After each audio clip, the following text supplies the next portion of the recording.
একবার কিছু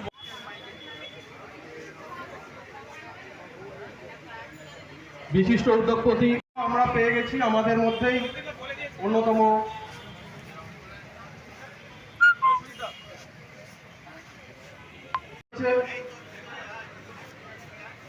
বিশিষ্ট উদ্যোগপতি সম্মানীয় সঞ্জয় কাওয়াটি মহাশয় এবং দেবাশিস সরকার মহাশয় খেলা নিয়ে ব্যস্ত ছিল।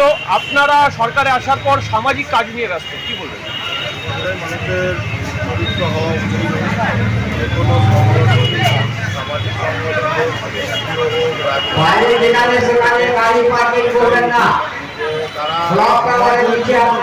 ব্যক্তির স্বার্থে বা দলের স্বার্থে তাই পূর্ব বর্ধমান সভা পরিষদের উদ্যোগে এরা দীর্ঘদিন যাবৎ বিভিন্ন সামাজিক কাজকর্ম এরা করে আসছে।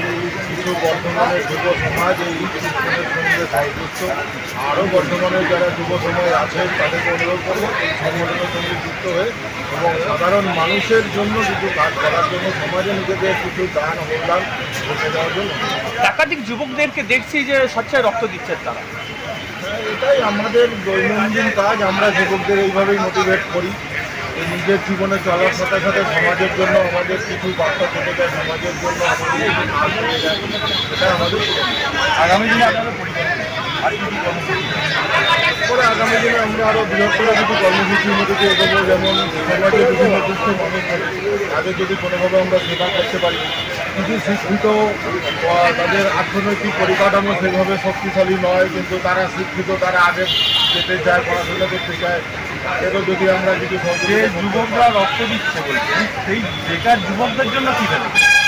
বেকার যুবকদের জন্য বর্তমান যিনি রাজ্য সরকারের মুখ্যমন্ত্রী আছেন তিনি কিছু তার পরিকল্পনা ঘোষণা করেছেন এবং আগামী দিনে আমরা আশা করছি যে সরকার বিগত দিনে ছিল তারা যেভাবে শুধুমাত্র মেলা খেলা এবং কাটমানি তোলাবাজির মধ্যে যে যুবকদেরকে সীমাবদ্ধ রেখেছিল, আমরা চেষ্টা করছি তাদেরকে বিভিন্ন প্রকল্পের মাধ্যমে তাদের কোনো কাজ দেওয়া বা কোনো জব তাদেরকে গ্যারান্টি করা এবং কোনো রকম প্রশিক্ষণের মাধ্যমে, যেমন বিশ্বকর্মা যোজনা এই সরকার নিয়ে সেরকম বিভিন্ন প্রকল্পের মাধ্যমে তাদেরকে শিখিয়ে পড়িয়ে তাদের হাতে কিছু কাজ তুলে দেওয়া। যা কাজ এই পূর্ব বর্ধমান সেবা পরিষদ তারা যুব সমাজ এবং সামাজিক প্রতিষ্ঠানের আপনার নাম?